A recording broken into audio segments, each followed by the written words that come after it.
दोस्तों एक बहुत ही रेयर चीज हुई है।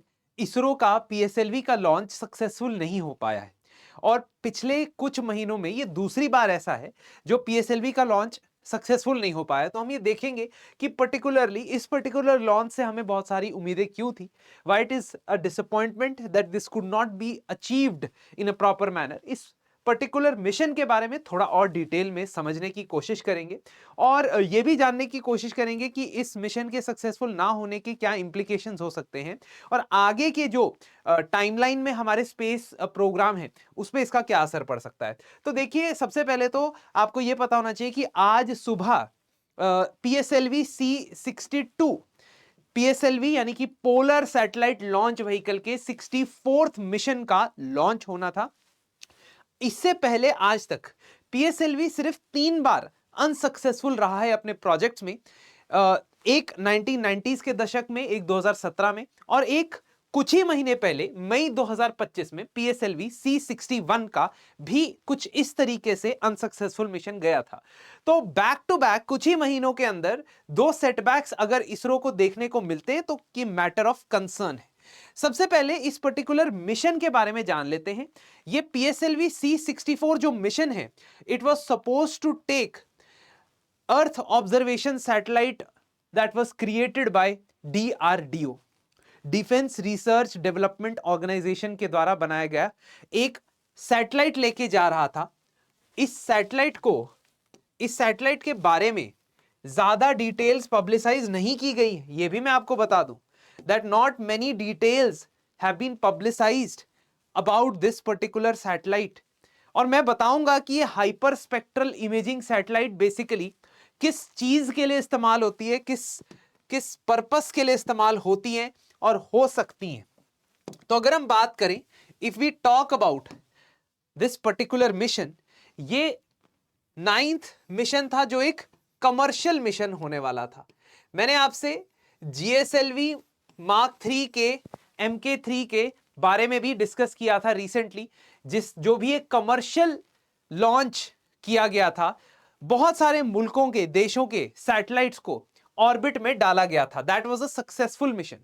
इस मिशन में भी हमारे डीआरडीओ के बनाए हुए अर्थ ऑब्जर्वेशन सैटेलाइट EOS को लॉन्च करना था, लेकिन उसके साथ साथ there were 15 other satellites that were supposed to be launch.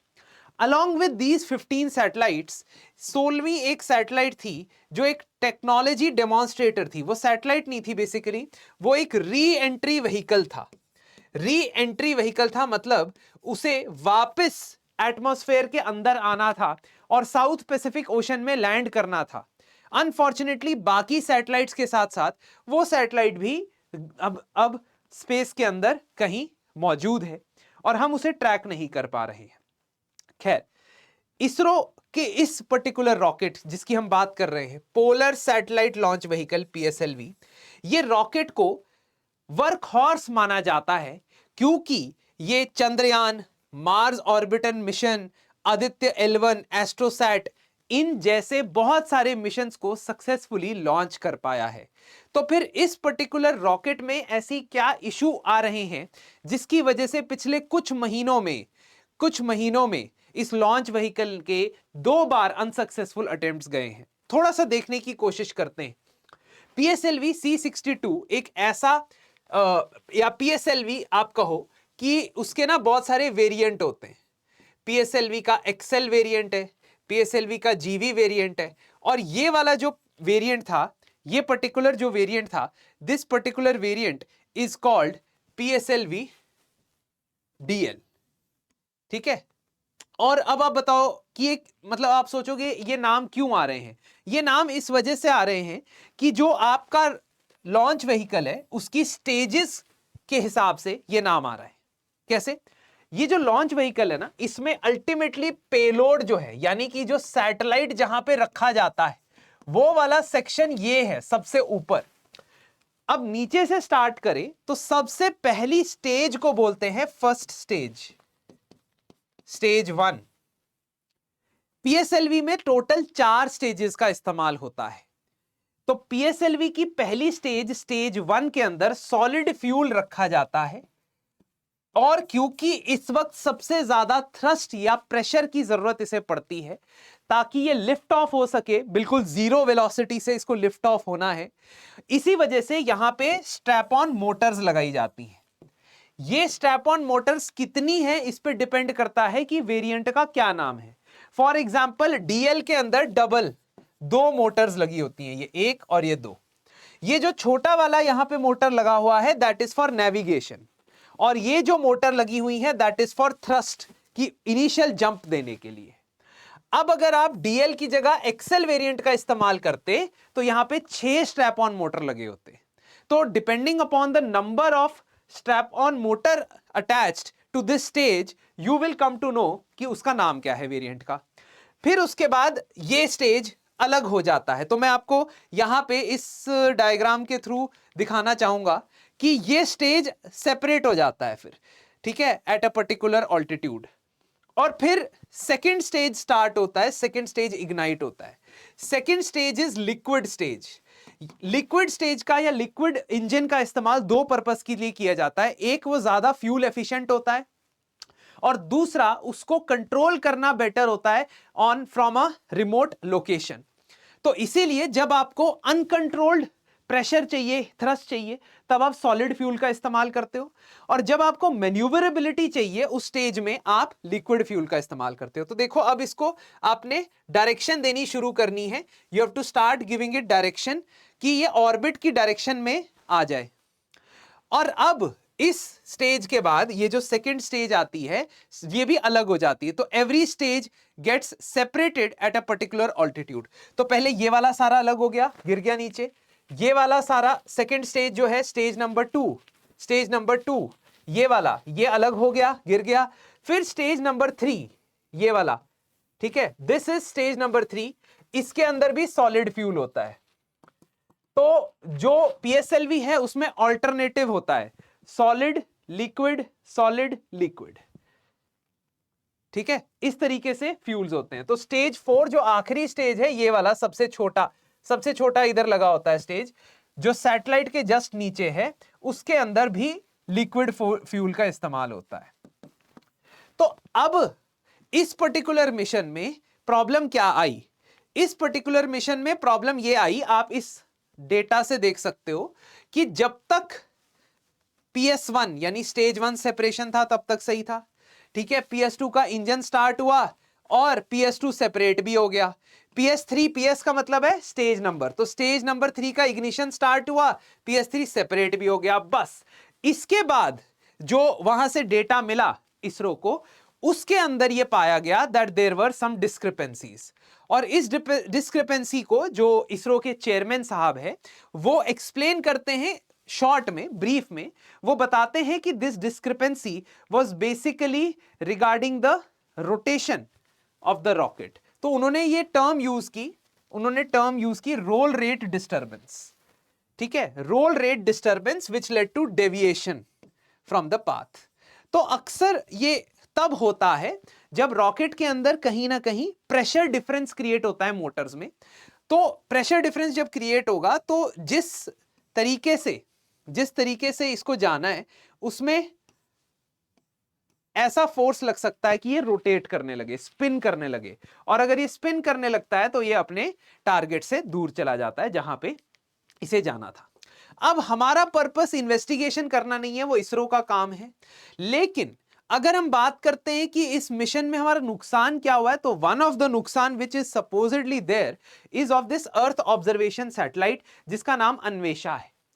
इस अन्वेषा सैटेलाइट के बारे में एक्सट्रीम डिटेल्स पब्लिक में अवेलेबल नहीं है, और उसका एक कारण है, it is suppose to help us in our defence purposes, हमारे डिफेंस पर्पसेस में हेल्प करेगा, क्योंकि this was suppose to be a hyper spectral imaging satellite.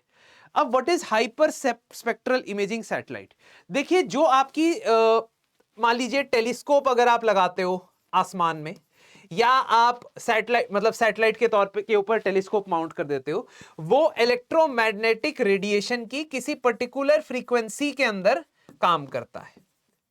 तो जो लाइट है, आई होप आपने स्कूलों में पढ़ा होगा अपने बचपन में कि जो लाइट होती है visible light, it is just one part of the electromagnetic spectrum.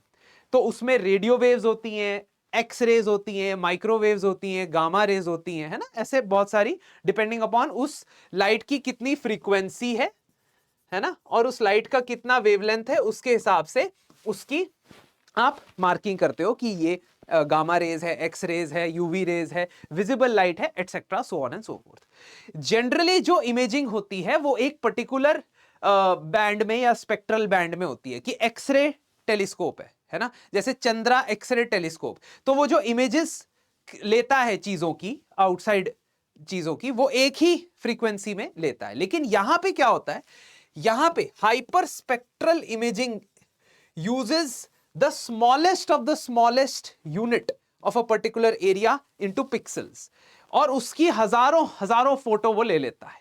तो इमेजिन करो कि आप एक पर्टिकुलर फॉरेस्ट के ऊपर, मैं आपका इसका एप्लीकेशन बता रहा हूं, एक पर्टिकुलर फॉरेस्ट के ऊपर आपने ये सैटेलाइट आ गई है। इमेजिन करो वो फॉरेस्ट आपके दुश्मन देश का है, और वहां पे आपको ये आइडेंटिफाई करना है कि कितने लोग कैमोफ्लॉज में बैठे हैं। कैमोफ्लॉज मतलब कि उसी तरीके के वेशभूषा, कपड़े वपड़े पहन के वहां पे लेटे हुए हैं, या for example tanks, for example weapons वहां पड़े हुए हैं, लेकिन धरती के अंदर है। तो अब इस चीज को देखने के लिए हाइपर स्पेक्ट्रल इमेजिंग सैटेलाइट कैसे मदद करती है, क्योंकि वो बहुत ही छोटे छोटे पार्ट्स को पिक्सेल्स में कन्वर्ट करती है, और सनलाइट हर पर्टिकुलर मटेरियल से कैसे इंटरेक्ट करती है उसका हमारे पास वेवलेंथ का ग्राफ बना होता है। मतलब there is a pattern based on which how much light is reflected by a particular substance, how much light is absorbed by a particular substance, how much light is scattered by a particular substance. It is unique for every substance. अगर would है तो उसका अलग graph बनेगा, अगर water है उसका अलग ग्राफ बनेगा, अगर सॉइल है उसका अलग ग्राफ बनेगा। So just imagine that if someone is camouflaging a tank and there is a real tank, अगर असली में टैंक है या एक कैमोफ्लॉज पेंट करके टैंक रखा हुआ है, तो आपको नॉर्मल सैटेलाइट से दोनों सेम लगेंगे, लेकिन हाइपर स्पेक्ट्रल इमेजिंग सैटेलाइट से आप यह पता लगाओगे कि यह सच वाला टैंक है और यह बस लकड़ी के ऊपर पेंट करके टैंक का कैमोफ्लॉज बनाया है। I am just giving you example कि कितना बढ़िया सैटेलाइट यह हो सकता है। और इसका सिर्फ डिफेंस में इस्तेमाल नहीं होता दोस्तों, इसमें इसके मल्टीपल पर्पसेस हैं, एग्रीकल्चर के अंदर, डिजास्टर मैनेजमेंट के अंदर, यू कैन जस्ट इमेजिन। तो अगर इस हाइपर स्पेक्ट्रल इमेजिंग सैटेलाइट को हम पोजीशन कर देते तो हमारे लिए बहुत एडवांटेजियस होता, और इसीलिए दिस इज अ सेटबैक कि पीएसएलवी का ये लॉन्च जो है वो सक्सेसफुल नहीं हो पाया। बट डू रिमेंबर दैट 64 में से ये चौथी ही बार है जब कोई लॉन्च व्हीकल या लॉन्च नहीं हो पाया। So it's just a matter of time, let ISRO conduct its investigation, है ना, let ISRO conduct its investigation, and I am very sure, जैसे मैंने आपको बताया कि अर्थ ऑब्जर्वेशन सैटेलाइट के बारे में देखोगे तो हिडन डेंजर्स ढूंढने, ग्राउंड की मैपिंग करने, है ना, कि सॉइल टाइप कौन सी है, व्हीकल के लिए सही रोड कौन सा है, अगर आपने व्हीकल लेके जाना है, और आर्म्ड फोर्सेस के लिए बेस्ट पाथ कौन सा है, आप समझो बात को। तो ये उस प्रकार का सैटेलाइट था। इसी वजह से there are rumours in social media कि कहीं कोई सैबोटाज तो नहीं है ना, but we should not come to any conclusion over here, but we must need to understand कि we must have trust in ISRO and it will be able to clear the particular concerns which were there. अब problem यह है कि जो committee PSLV C61 के failure के बाद बनी थी, वहां पे भी एक नेविगेशन सैटेलाइट को लॉन्च किया जाना था, तो उसका रिपोर्ट पब्लिक नहीं किया गया है। I believe it's the reason is multifold. The reason could be defense or security reason. The reason could also be कि आप इसरो की जो इमेज है उसको इंटरनेशनल फोरम पे इस तरीके से नहीं पोर्ट्रे करना चाहते हो, एंड कुछ मैटर्स के अंदर आप डिस्क्रिशन लगाते हो इस तरीके की। खैर, उम्मीद यही है कि नेक्स्ट लॉन्च तक, क्योंकि बहुत सारे लॉन्चेस लाइंड अप है 2026 में भी, एंड नेक्स्ट लॉन्च तक हम इस प्रॉब्लम को आइडेंटिफाई कर पाएंगे। We are very confident, and इस पर्टिकुलर सैटेलाइट और इस प्लान के बारे में, इस पर्टिकुलर मिशन के बारे में आपकी क्या राय है? Should do you think that this is just a minor setback for ISRO, or do you think there is some deeper issue that is going on? एक बार जरूर कमेंट सेक्शन में मुझे बताइएगा। धन्यवाद।